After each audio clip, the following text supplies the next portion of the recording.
Well, speaking of the Criterion Collection, the Criterion transfer of Brute Force is incredible. yes, Mm. it was crystal clear and stabilized. Cards.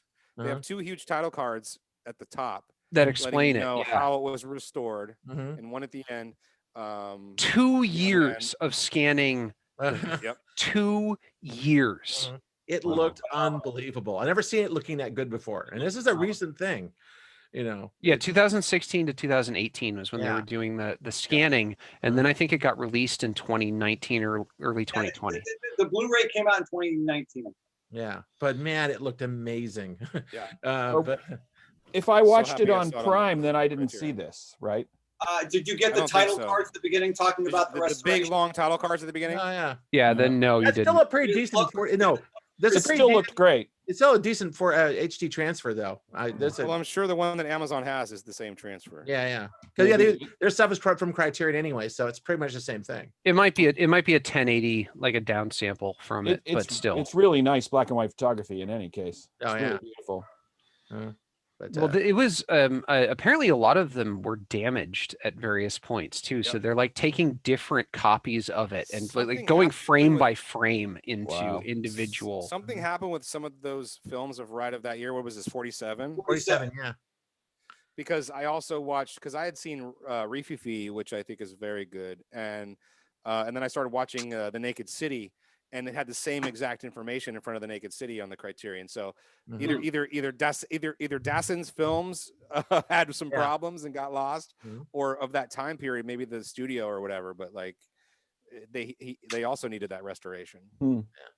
But I just picked this one because it was just one of the darkest film noirs I've ever made, there's not one redeeming character in the whole film, and it's just dark as fuck. I just love it. No, man, the singing guy. But okay, you know what? Yeah, the Calypso. A lot of it. Okay, some of this is not aged well, and that's part of it. There's someone that I hated so, and his name was Calypso. Yeah, that was dumb, and there was. I'm sure he didn't play very well back then either. Dumb and racist. Yeah, dumb and racist. Yeah. But the rest Scott, of the picture, I know you love this movie because you've made me watch it twice now. Okay, I got your headlock back when we were writing our screenplay and our prison movie. Yeah. You watch this as prep for. It doesn't apply. I still have to read that script. Yeah. Well, you've got it now, so read the darn thing. That's important. I thank you. I will. Right. No, this is a great film. It is. It's I like this is a fantastic movie. Kind of the Nazi thing with Hume Cronin's character. I'm actually so happy that behind me. Well, he's in Lifeboat. Yeah. Everyone fucking died in this movie, and I was like, this is some dark ass shit for 47, dude. Yeah. Also, one thing I liked about this is, it's a studio production, but the geography. I'm looking at this, the drain pipe and the rail and the wall, and you know where everything is in this movie. It's like very simple. I went digging around because I saw the IMDb filming locations, Universal Studios. I'm like, no fucking way. Yeah, every bit of it was filmed in the back lot. Every bit of it. This whole, wow. I know. Wow, those sets, wow. Yeah, there must be some matte paintings going on. Oh no, this is just really like just matte painting, elaborate. Yeah, there's a lot of miniature work in that. Going that hearse going across the drawbridge. You can tell. Yeah. Goes to a miniature. Well, the shot at the end too, where you're looking back at it, like that's definitely a miniature. Like you can tell that bridge is about this tall, and that prison's about this tall, and yeah. There's some good process photography here too, where they're like on the guard tower and looking down, and the water's behind them. That's either a matte painting or a rear screen projection. I'm not sure which, but it was very effective. Also, you know what else surprised me about this movie? Who fucking knew Yvonne DiCarlo was that hot? Oh, she was way hot. I did. Wow. I did. She's in 10 Commandments too. Which actress was that? Like, wow. Yvonne DiCarlo in this movie. The soldier character. The Italian woman. Yeah. Lillian Munster. Lillian Munster. First of all the women were beautiful, but yes, that Italian actress. Holy shit. That's soldier. The character in that. Mrs. Munster. Mrs. Munster. Yeah, the character in this though, that soldier character, he was probably one of the best people in terms of like morality in the movie, and he still killed the hell out of that guy in the shop at the beginning of the film. Obviously, though, I thought the doctor was the only sympathetic guy. Yeah, the doctor. Yeah, the doctor. What's wrong with the doctor? Doctor's fine. No, We he's have to drunk. talk and this is the about- we last have to job talk he can about- get. We have to talk about Muncie. The warden, though. the warden's Captain actually Muncie. kind of sympathetic too. The warden's The like warden's trying. He's a little No, he's a little wishy-washy. wimp. The bastard. warden's But a he's- scared little guy. Yeah. But he's not using his fear as a way of punishing people. It's Yeah. he can't stop Well, he Muncie can't from act. punishing them, but he's like trying to pull him back a little bit and Sure. trying to be like, look, as long as I'm in charge here, he's not in charge. No, he's a little bitch boy. Let's talk about Muncie, dude. This is one of the best. That fucking interrogate or that like beat down interrogation scene. Yeah. That is better than almost any beat down interrogation torture scene of any modern film in existence. I'll And I'm second sure they're that. just imitating that, but there's something about the direction, the acting, like the physicality of it. Where the he's kinda physicality leaning of it. on him But with you, his, you could literally pick out any dumb action movie that's come out in the last 10 years where they're cutting a guy's fucking fingers off or some trying to get him to talk, and it's not as good as this. Mhm. This was fucking spectacular. yeah. There's something A about lot can be done with a rubber hose. I know. well, and a lot can be done with very, very little. Yeah. I mean, they cut away from a lot of the violence. And also, Hugh Right. Cronen's tiny. He's a short little guy. But I he's know so that's such a what's the presence. fun thing about him being such a terrible guy is he's tiny and his voice is really high. It is It's Napoleon. He's sort of almost mincing in the it way comes that with he's his feet almost. Yeah. It's Yeah. nuts. He Well, does but there's come a- across there's as a- sort of there's a- fey. I think a yeah. lot of actors, character actors or actors that are playing these characters try this thing, but there's like a this ease to the way he played that character where he just is like everything is like he's actually like happy all the time almost. Yeah. You know, like Yeah. hi, Yeah. Uh-huh. Well, okay, he well, is then we're gonna very be- comfortable with who he is. Yeah, like he's not trying to be like He's intimidating or self-actualized. menacing or He anything. is. Like he's not trying to be scary. I He's know. not trying to be evil. He just is. Well, it's like So- it's like going back to last week. It's like the footage of Eichmann, who is, Eichmann's just a functionary who was perfectly happy to go to work every day and do his job. His job just involved murdering millions and millions of people. Like Yeah, like it's this he's guy not- enjoys inflicting pain on people, but also he doesn't really care. Like he doesn't need to beat that guy with the hose. He's only doing it because he knows something's up.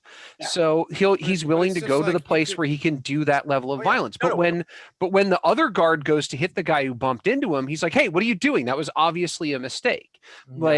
Like he has no issue with inflicting violence as long as it goes to the there's, moral uh, code that achieves the he goal. has. I don't know if Yeah. it was. I don't know if it was on the page or if it was Jules' direction or if it was Hume's choice, and probably a combination of all three. But there just is something about less is more. Again, we go back to this a lot. Mm-hmm. When you were trying to be a bad guy, that's the wrong move. When he just creates a character and he's doing evil things, we feel it so much more. Well, the bad guy doesn't think he's the bad guy, like in the Yeah. real world. Right. No, Right. Well, 100%. Never hamming No it one up. is the villain in their own story. No, Right. no. Right. Except me. I'm the villain in my own story. There's also the politics of this film. You can almost lay a straight line as to where everyone lies. It's like you've got the conservative guy who was in charge of like the prisons, and he's over there like, we got to be harsher to these people. And Yeah. the warden who is old school, he's a reformist, probably from the turn of the century. You could tell, but his office is all done in like Teddy Roosevelt style, right? And so Right. Yeah, right. he's holding that out. And then Muncie, who is probably part of the new cruelty that came out after Second World War, and he's like really part of it. And the doctor is somewhere in between. He's like this kind of modern progressive, and they're all having this discussion about how to treat prisoners. It's fascinating stuff. And I'm sure that was going on in public at the time if they were talking about this kind of thing. Well, and also, speaking of it, like this is a movie that's very anti-prison. Like it's very much a movie that's like prisons are bad, and then I don't know if there's a movie that prisons are good. but there's a societal Shane? belief. There's a societal belief that prisons are good, I don't especially at know this. if they're good, but they're necessary. I It- think many people would say. Especially at this point in history, like people are very much on board with the sort of law and order state, which is why I think it's interesting that there are a bunch of movies that come out in this period where the you get a slightly more sympathetic view of people who are in prison, and then at the end, maybe we can make at a the end movie. you can feel the studio put their hand on it and go, no, we have to have the part where the doctor walks up to the window and says nobody escapes, like obey the state because the state will always get you, Right. like that was such a larger message. You know what I mean? He wasn't just talking about prison here, dude. Nope. What do you mean? When he says at the end, no one escapes, no one ever gets out, we're talking about society, it's a larger story. Prison's a metaphor, you know, and in some ways in this film. And in the end, he says it's hopeless. You know, we are all stuck in this. And well, 46, it was the most noir thing I've ever seen in a movie. In 46 and 47, we're not into the post-war economic boom yet. Like things are looking real bad, actually, in the U.S. Because there's all of this unemployment when the soldiers came back, what they did was they ended up just forcing women out of the workforce by making it cheap to move to the suburbs. So like that allowed the men to go back to work, but there was a big boom in the prison population from returning soldiers, from the economic collapse that was occurring because we didn't have a war economy anymore. And there's probably those guys got used to brutality because they were in the front, right? So I can see that it shows there too. A lot of beefcake in this movie. A lot of hot, sweaty men with no shirts on. Yeah. Right? Especially John Hoyt, that kind of like that's right. And a Lothario guy. I thought I was watching that. 6 guys to a cell. Yeah, what? I thought I was watching that not even that many Eisenstein bunks in a Greenway cell. film again. No. It was before, like, Yeah, because they talk about it being very crowded, right? Yeah, he said there's twice as many men as there should be per cell. Yeah. But yeah, John Hoyt was kind of a revelation to me. I had forgotten he was in it, and it was like, I think he's my favorite character in this. He's got such a great face, and what a voice, man. Great. And always fast to the laugh. And wait, is that the guy with the super hot body? Yeah, I wonder who Flossy. But his body didn't match his face. His body was like a 27-year-old Adonis, then his face was like a 50-year-old card player. But that's how it was back then, because everyone chain smoked. Everyone had a haggard, sallow face because everyone chain smoked. After this was over, I went straight to Netflix and pulled up the part 1 of the Menagerie on Star Trek because excellent. He's the doctor. Yeah, he makes the martini for Captain Pike, and it's a great little scene. Here's says, what the devil are you putting in there? Ice? And he goes, who wants a warm martini? He's wonderful. You know, he retired to Santa Cruz. Used to see him all the time when I was a kid. When I was working, Sheila looked him up. He died in Santa Cruz. I know. Yeah. He'd walk around these big, gigantic knee pads on, walking around downtown. He'd come to Rio all the time. Why knee pads? I don't know. He had bad knees. I guess all the bodybuilding. As much as I love this film, though, like an easy critique or to say that maybe I blame, flashbacks oftentimes are so heavy-handed and just so terrible, and this film is no exception. Whether this film sort of started it or not, I mean, it's probably not, but I don't know for sure. I'm just saying that, like, they were really cheesy and bad. However, I just took them for face value in the context of the film, and I loved them because they were explaining the characters. But for all, on a surface level, these flashbacks are really fucking horrible. The storylines are really, really cheesy. It's grabbing you by both sides of the face and going, remember what the world was like? Remember what it was like when you were free? Don't you want to be free again? No, it was just all so obvious, and they take you right to the moment where, the flashback structure was definitely formula, and it definitely took you out. But you know what? I just thought. I mean, they're still doing the same thing in Orange Is the New Black. My God, they did that to the whole thing. And never watched the whole thing. That's a great Jim. Thank you. So it's not. Yeah, and that's sort of also why Orange is the New Black isn't. I mean, it's good, but it's not great. Like, I'm not saying. I think in context of this, I enjoyed it, but definitely I was aware of like how fucking ham-fisted this was. Yeah, there's nothing is handled with a light. What do you say? It was heavy-handed. The whole movie's heavy-handed. Yeah, exactly. It's very on the nose. It is a noir flick. Yeah. It is. A 1947 noir flick made by a studio. Yes, but it has nuance. Like, I think like that interrogation torture scene has nuance.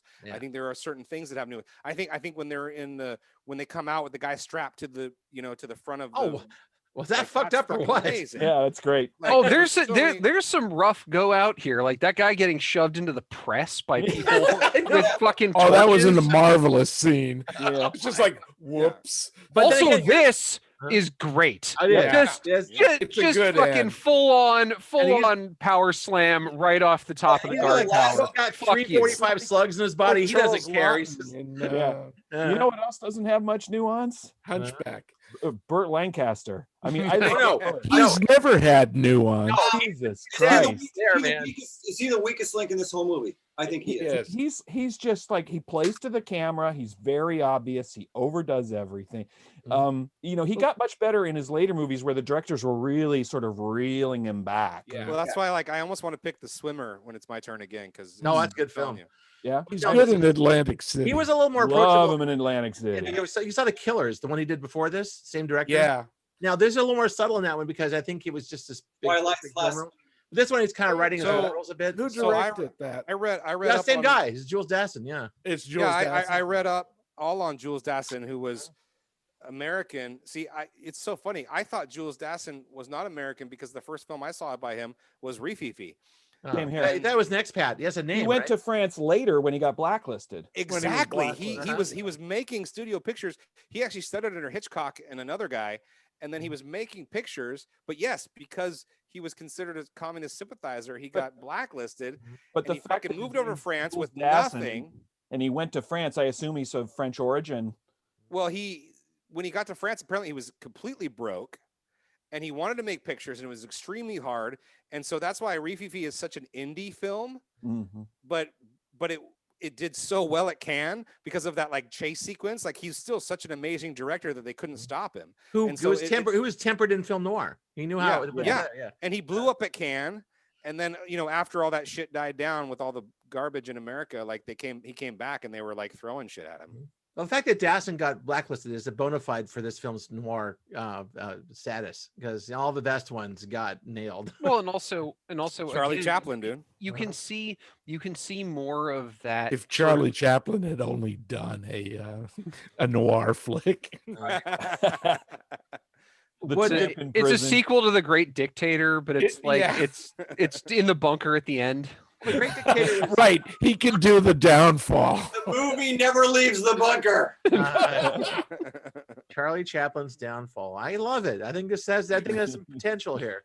But, Write that shit. That's the clip because fuck it. yeah. No, the John is wrong, John is not wrong thing. That's going in. Yeah, I think that's it. That's the well played. or the preview. This Well, movie, Scott- this movie Scott, for me dude. succeeded what? on the production design and the sets and the cinematography. I thought was pretty remarkable for a film from this era. Mhm. Yeah, I didn't think It Lancaster. definitely looked like they were shooting on location. Yeah, Some of those Not a bit. exteriors. Now, all that geography is made up. They I just- think the last 20 minutes, basically the whole like bust out Yeah. scene in the riot in the yard with the fire on the guard tower, like that was first rate. yeah. Yeah. You know, I'm gonna Amazing. jump on Jared's wagon here and say that if they'd cut out the flashbacks and just had a description of what they wanted, like minutes and like Or intense just discussion and sell shorter. R17, it probably would have been because I thought the real time story was much more effective than the flashbacks. Sure. Yeah, I mean, it I'm would be a gonna better agree film. with him. At the same time, though, I'm not saying cut it. I'm saying that like because it was a 1947 Mhm. black and white picture, noir-esque, I was okay with it. Yeah, But yes, but I think you could still have you could have none of that and it'd still be an amazing picture. yeah. Yeah. No, the Or you could just have them do it as, dialogue. Give Right. each one of Yeah. them a little monologue. that's how they, if they remade this in the modern day, which they probably couldn't do. They would probably But end up doing that. Of course, then I you think- cut Yvonne DiCarlo out of the movie, and maybe that would be a good. Yeah, maybe. So, yeah, Jim, as usual, you're the wise Solon in this thing. Quiet, quiet one in the back. Love it. But I love I love all the actors who were in it, Hoyt and even Lancaster Ronan. chewing the scenery. Dude, Oh, there's Hume, some Hume, scenery chewing in this film. Yes. Hume. There's no scenery left at the end of this. No, Like, really, no. they're shooting Yeah, on and one Hume's side Ronan. because the rest of it got eaten. They ate it No, all. that doctor was especially. I've really liked Hume Cronin ever since I saw him in Lifeboat, which is an incredible, even for Hitchcock, it's a tour de force. Yeah. I haven't seen It Lifeboat. Classic. It is. It's amazing. It but takes I place on a liked him- fucking lifeboat. Right. I know. I liked him Yeah, I know. since I keep picturing him in Shadow of a Doubt, and then to this, and it's Oh no, just shadow of a hilarious. doubt. My God, he was Shadow of a doubt. Yeah. He's just like this funny little neighbor guy. Mhm. And then you fast forward to this, and I'm like, this is the same dude. Yeah. Damn, this Good guy can actor. act. And from our perspective, he's a kindly old man because we started seeing him when we were kids later in his career. Exactly. Right. Where he played like on TV. Yeah. It's No, like he the was very- 3 movies where Derek Jacobi's like a Nazi or a serial killer or I know, something like pretty that. much. But yeah, this one, him Dude, coming he- out as a neo-fascist, that's a the- little weird, There's but so many. But yeah, brilliant it is interesting that they you really did have, I guess you had a boom after the Second World War in prison population, mainly because people were all fucked up coming back to Well, I keep- 46 is the Battle of Alcatraz. Like, oh, yeah. which with this film was kind of making a address. It was it address- must be sort of Yeah. making reference to that. All right. All right, well, I guess that we're Yeah. almost because everyone's more or less liked it. I 2 think- thumbs I- I up. don't Dad, like do you have thumbs up. anything? Okay, so I guess we got. I this mean, one. like my opinion is like it's well made. I think it has an interesting point of view. I think most of the acting's decent. And again, I just like the transfer blew me away. Like, Oh, yeah. just I was so impressed by how good it looked. That helped a lot. It looks amazing. Yeah.